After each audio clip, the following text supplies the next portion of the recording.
నమస్తే, welcome to today news. ముందుగా ఇవాళ ముఖ్యాంశాలు. కోడిగుంట చెరువు పరిధిలో పవన్ కళ్యాణ్ కొన్న 10 ఎకరాల పూర్తిగా శిఖంభూ. అమెరికా నుండి ఢిల్లీకి చేరుకున్న కాక్రోచ్ జనతా పార్టీ వ్యవస్థాపకుడు అభిజిత్ దీప్కే.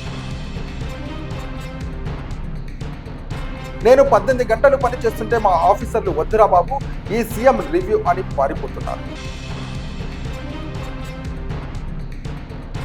మరోసారి మల్లు బట్టి విక్రమార్కని అవమానించిన రేవంత్ రెడ్డి. ప్రభుత్వానికి వ్యతిరేకంగా మీడియాలో వార్తలు వస్తే మీకు కోపం వస్తుందా? కోడికుంట చెరువు పరిధిలో పవన్ కళ్యాణ్ కొన్న 10 ఎకరాల పూర్తిగా శిఖం భూమి అని ఇరిగేషన్ రికార్డులు చెప్తున్నాయి. శిఖం భూమి అయితే ప్రభుత్వానికి ఇస్తానని పవన్ అన్నారు. కాబట్టి ఆ భూమిని వెంటనే వెనక్కి ఇచ్చి అక్కడ వేసిన కంచె మట్టిని తక్షణమే తొలగించాలని కవిత డిమాండ్ చేశారు. ఇది రెండవది.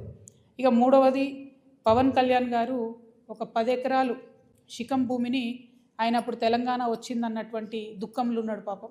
2014లో 11 రోజులు అన్నం తినలేదు, బాగా బాధపడుకుంటా ఏడ్చుకుంటా తెలంగాణలో ఒక 10 ఎకరాల శిఖం భూమిని ఆయన కొనుక్కున్నాడు. అప్పుడు కొనుక్కున్న తర్వాత ఏమైంది, ఆ కొనుక్కునే కన్నా ముందే చాలా చెరువులకు జనరల్గా ఫైనల్ చేసి మ్యాక్సిమం ఫ్లడ్ లెవెల్ అది డిసైడ్ చేయరు.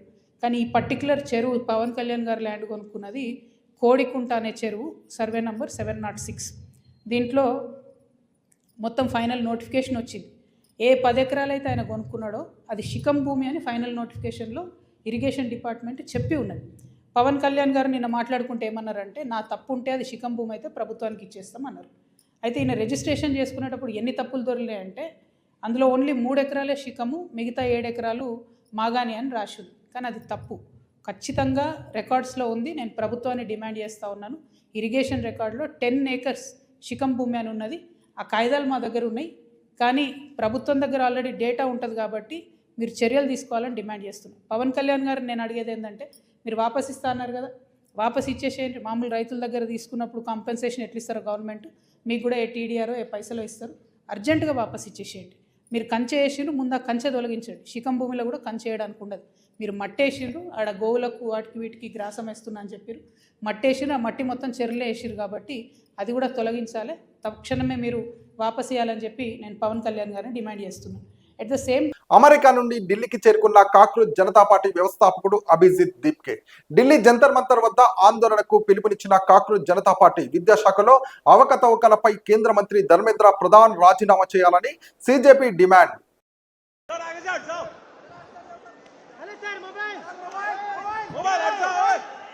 जनता पार्टी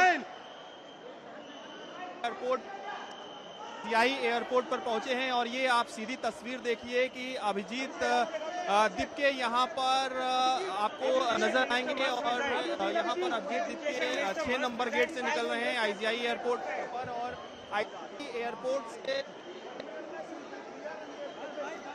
जंतर मंतर पर अभिजीत को प्रोटेस्ट के लिए నేను 18 గంటలు పనిచేస్తుంటే మా ఆఫీసర్లు వద్దురా బాబు, ఈ సీఎం రివ్యూ మీటింగ్లు అని పారిపోతున్నారని రేవంత్ రెడ్డి అంటున్నాడు.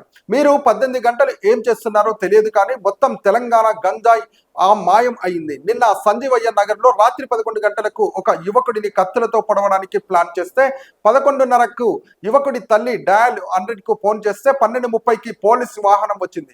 అప్పటికే యువకుడికి 8 కత్తిపోట్లు పడ్డాయి. గంజాయి మత్తులో చంపేశారు. హోంమంత్రిగా రేవంత్ రెడ్డి పనితనం ఇది.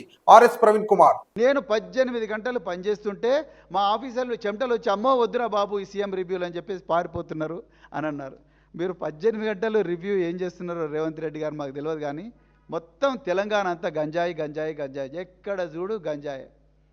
నిన్న మేము సంజీవయ్య నగర్ పోయినాం. సంజీవయ్య నగర్ పోతే రాత్రి 11 గంటలకు ఒక యువకుని కత్తులతోని పొడవడానికి ప్లాన్ చేస్తుంటారు. 11:28 ఆ యువకుడి తల్లి డయల్ 100 కాల్ చేస్తుంది. ఇక్కడనే మీరు కూర్చున్న డయల్ 100 కాల్ చేస్తే 11:28కి డయల్ 100 కాల్ చేస్తే 12:30 పోలీసు వాహనం వస్తుంది.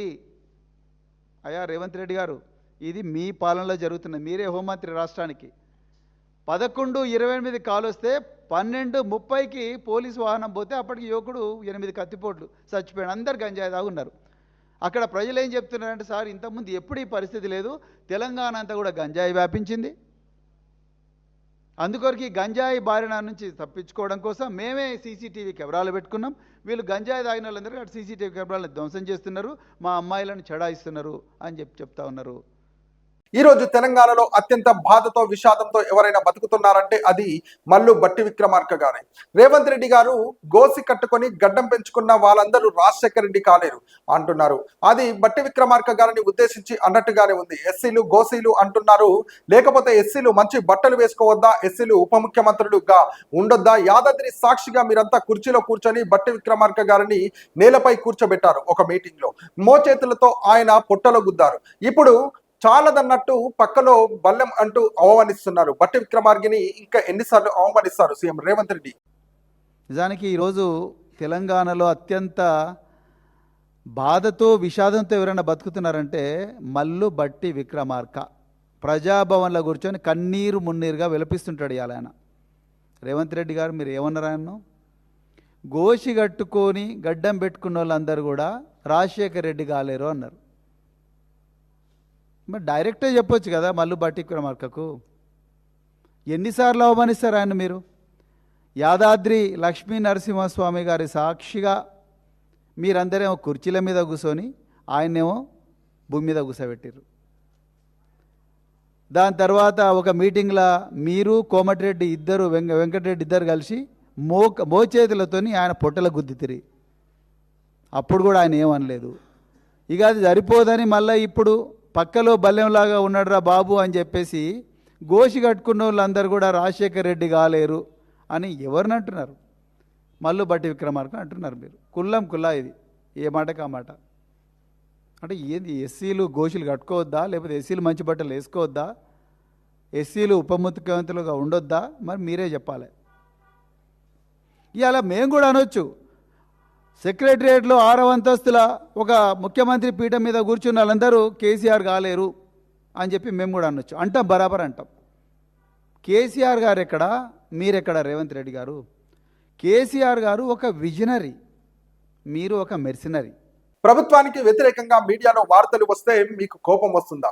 సీఎం రేవంత్ రెడ్డి తాను ఎప్పుడు మీడియాపై లేదా జర్నలిస్టులపై దూషణలు is happening after 11 o'clock also I used to call. Why? Because journalist life is till 12 o'clock they are in job, no? So I used to call after 11, few minutes I'll speak to.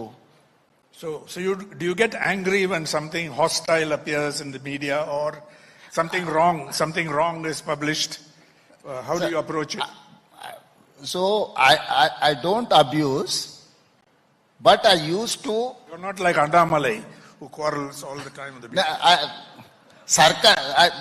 My favorite thing is sarcasm. So I used to play that sarcasm on that journalist. I don't abuse or I don't argue with any journalist. So first of all, we have to understand, if those people are even writing against also, from that context also we can find out something to resolve. That is their view. But the core point is important. I least bother about their view. If they notice, if they write something, core issue, I used to catch that point.